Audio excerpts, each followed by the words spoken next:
So we are, well, first of all, I'm Haley. Hello. Everyone else. Oh, I'm Noreen. And then Jake. Jake's Yes, here I'm too. Okay, cool. So we're covering module 5 this week for a presentation, and it's on ethical dilemmas in social work in regards to macro social work practice. Okay. So as far as our key concepts from our, like all the content and everything from our module from the textbook, it's talking a lot about ethical dilemmas that we as social workers tend to run into on a macro level in social work. And there's some key concepts that the book talks about. First of all, being allocation of limited resources, basically like addressing how we allocate resources to the communities or people who are at like higher risk or minority groups based on equality, need, compensation, and contribution. Specifically, our views tend to differ on how we want to do that. Basically, like equality of distribution might be based on just on need, might just be based on like first come first serve basis. It might be based on distributing resources to minorities or groups that have been more discriminated against, which would be kind of our compensation aspect. And then like contribution would be based on if someone can give back to the community or, you know, has more money or not, which I think is a more of an ethical dilemma that people see as not great, especially when it comes to like monetary or their ability to contribute back, because then, you know, people who are dealing with substance use might not be in a place where they can contribute back to society. And those are the people who will often need it the most. And then as far as government and responsibility for social welfare is often an ethical dilemma because we're looking at individual ethical opinions based on the degree of government involvement and like if you're conservative or liberal or more radical in your views. For example, conservative view, people with conservative view might see that like economic markets are enough. We don't really need the government to be involved. And the government might actually make more problems, like there's inefficiencies in programs, or, you know, we end up paying more as citizens, there's excessive costs. And then you kind of get like more intrusion on individual lives from the government, which a lot of people with a conservative view may not agree on. And then like liberal views, a lot of people with liberal views agree that some involvement is good or necessary because the markets might be insufficient to provide resources for helping people who are at higher risk or minority groups or what have you.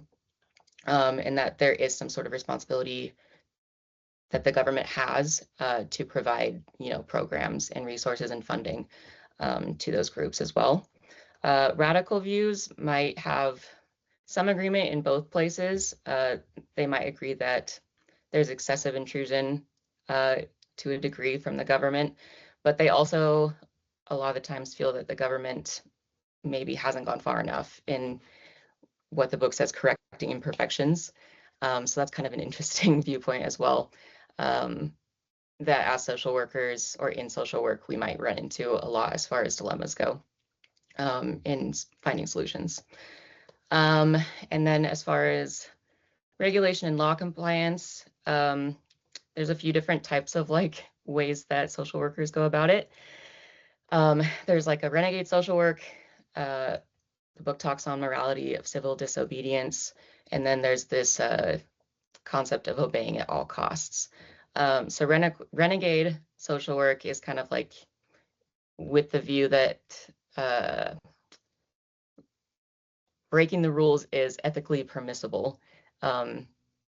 To violate, like basically like to violate rules and to violate, like prevent harm. It's like permissible to violate rules. Does that make sense? Kind of tripped up the words, but morality morality of civil disobedience, thanks, Jake, is more of the viewpoint of, yes, you can like break the rules and make protests and everything like that for the greater good. So it's okay to like protest injustice if it's going to create like a higher degree of positive good for all people. And then there's the obeying at all costs aspect, which basically says like rules are made for a reason. You know, do you want an anarchy on your hands? Like, basically, if you're not following the rules, then who else is going to follow the rules? You know, it's just like opening a door for questioning that maybe some social workers don't want to entertain.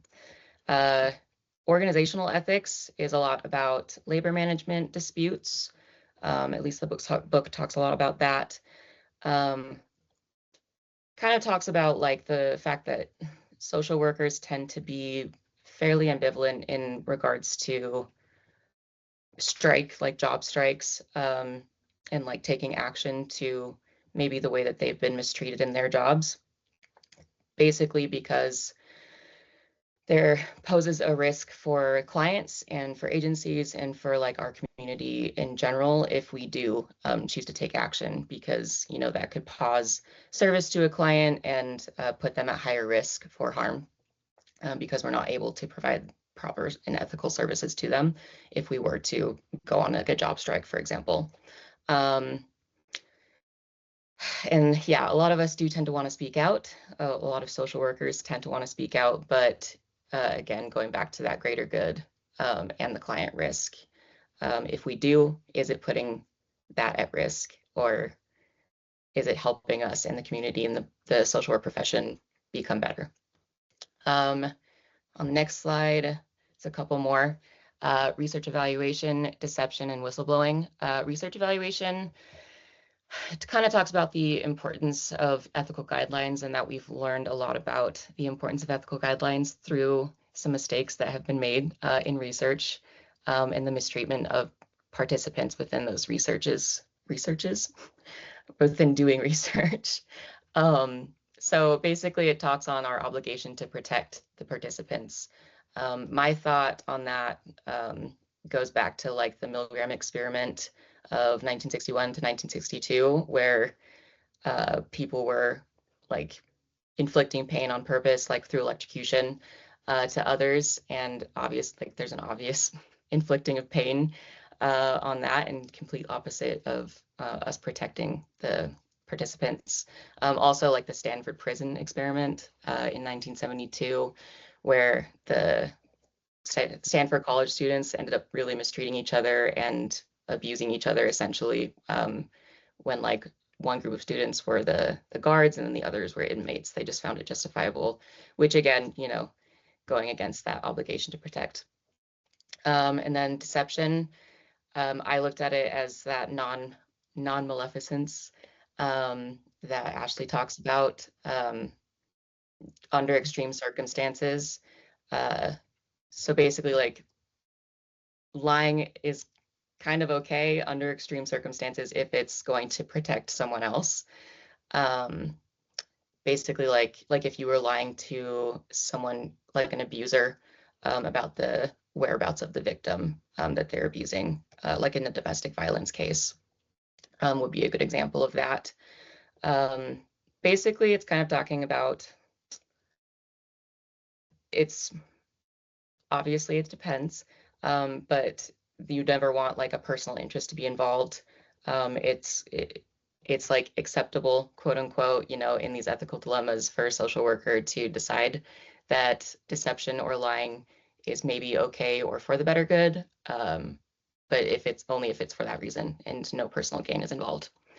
There are a lot of disagreements on how to handle benevolent deception because of ambiguous cases that we get where it's kind of gray lined. And that's where like the ethical dilemmas begin to kind of show. And then whistleblowing, just a couple more. There's a lot of like reluctancy to report among our profession because people are afraid of being ostracized by their community and the agencies that they work for. But we do understand that it's necessary in order to get the outcome of the client well-being and programs. But there is this like weighing of reasoning for or against, because it could put a client or agency or yourself in your profession at more risk or less risk, depends on who you're affecting. But at the same time, you know, if your colleague or something or agency is doing something that could put your client or a program at risk, then how much does that outweigh the other, you know, in being like the whistleblower about your colleague. And then the last slide I have for our content for Module 5 is I said honorable mentions because it's touched on a little less in the chapter, but it is still notable because it's just something that's more recently become notable in like macro social work and ethical dilemmas. The first one being environmental justice. Basically, like that means fair distribution of environmental quality, but there's some major issues that we are looking at now in as far as like ethical dilemmas and where they rise. Basically, like how are the concepts of environmental injustice being defined? What's the scope of concern? And in that sense, I mean, let's see, scope of concern, like in the environmental sources and like hazards, and to what extent are they affecting us geographically, and basically like what social groups in turn. And then basically like who's being involved, who's involved in that, and like how are they being mistreated, how's the unfairness and justice being characterized, and then what are the root causes. Again, like thinking back to a real life situation, as far as like focus of concern, I'm thinking about like the Warren County situation in 1982, where there was toxic soil with like PCBs being just dumped. PCBs is like toxic chemicals in a predominantly like African neighborhood, despite like the residents voicing concerns. So it was that was an ethical dilemma in the situation where like they weren't being considered in that sense. Basically, like a root cause could be like intentional discrimination, political gain, utilitarianism policy, or like material gain. And then just like natural neighborhood transitions like gentrification maybe. And then the last one is effective altruism. Basically what that means is like action to benefit others and avoid or prevent harm, as like a whole concept. And then the book talks on the Center for Effective Altruism and how they align a lot with our core values. Basically, like their belief is that decisions should be made on 4 key criteria for the better good, which is scale, neglectedness, solvability, and then personal fit. A lot of social workers find that this fits with them in their decision making, especially if they're in like distributive justice, social change, policy, advocacy, and yeah. Okay, so client case study. A coalition director is advocating for $2 million to expand a shelter to unhoused people so that they can have daytime services. The city council is divided, and a speaker is blocked by the funding from being approved. A state senator reveals confidential information about the speaker's past child abuse allegations. Leaking this information could force the speaker to resign and to help pass the funding. A coalition member could confirm the allegations using private child welfare records. Using this information would violate confidentiality and professional ethics. The dilemma is choosing between helping vulnerable people quickly or supporting ethical integrity. Applications of the NASW standards. We chose standard 1.07 privacy and confidentiality, where social workers must protect clients' classified information and should not disclose it without proper consent. Standard 404 dishonesty, fraud, and deception. Social workers should not take part in dishonest or deceptive practices. Standard 6.04 Social and political actions. Social workers should engage in advocacy to access resources and address social injustices. And then for the ethical framework model, we chose Congress ethic models. The definition for ethical framework model is systematic approaches to resolving problems by applying moral principles, ensuring decisions and consistency aligning with core values. We chose the Congress model ethics because the case involves competing values, helping unhoused people versus protecting confidentiality. The ethics model helps break the situation down clearly and consequences and make balances ethical decisions instead of reacting emotionally. My turn?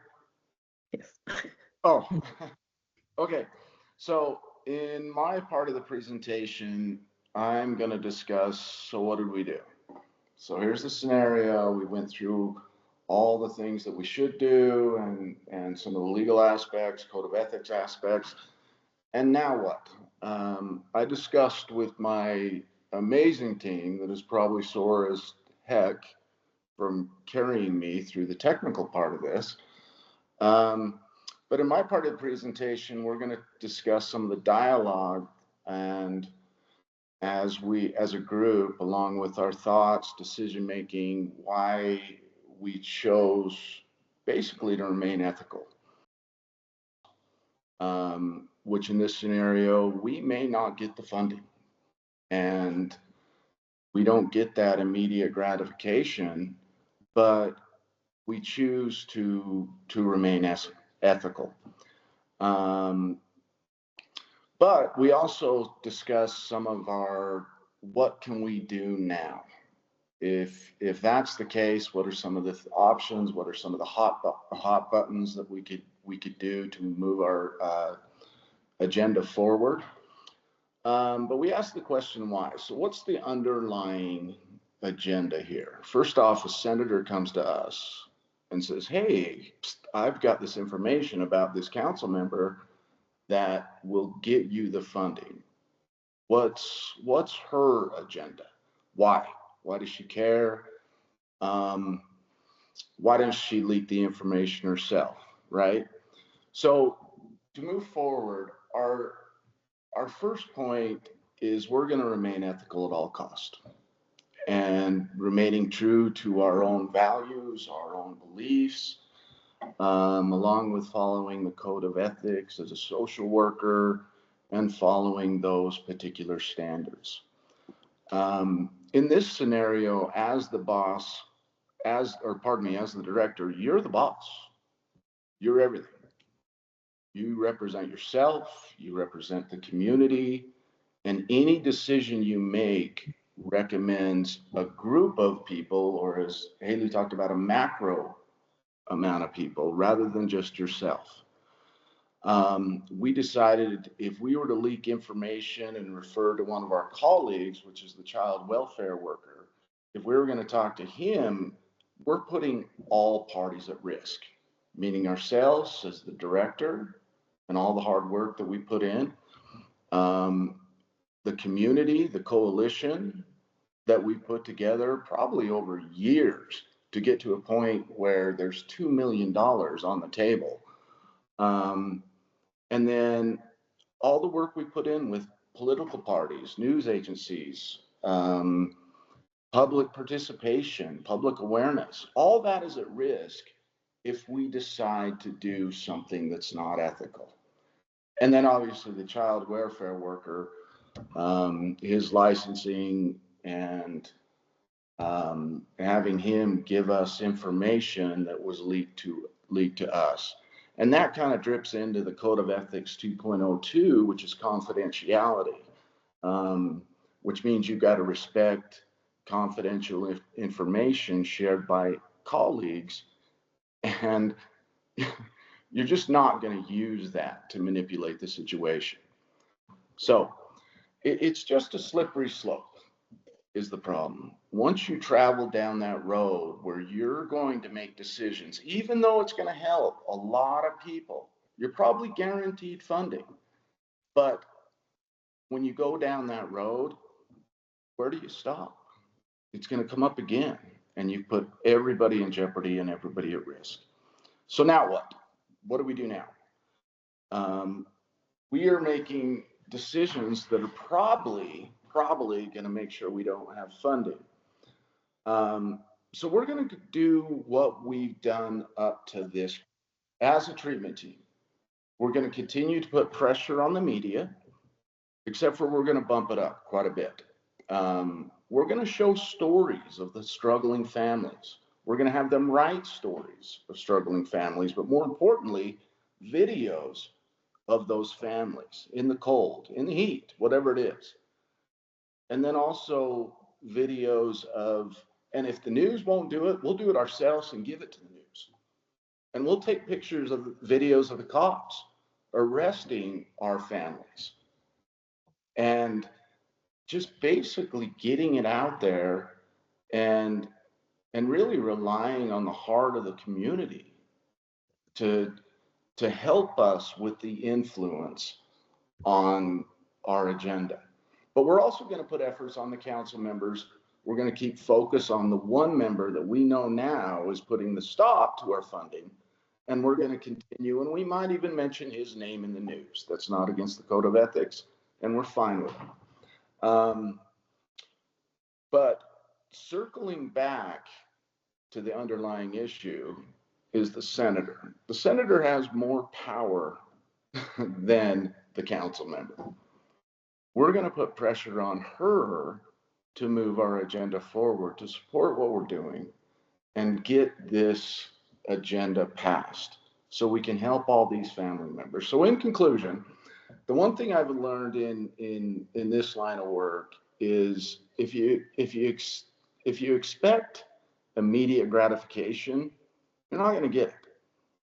The people you work with, whether it's funding or whether you work with clients with different issues or treatment issues, they can't do it overnight, but it's hard not to expect it. And you need to get to a point where now the work starts. And that's what we do. We take little steps, we move forward as social workers and as a treatment, this awesome treatment team that I have. I've got a little bit more stuff, but I think we're over time. So that's kind of where we're at. That's our decision. That's what we're going to do. And we're not going to stop till we get $2 million. Thanks.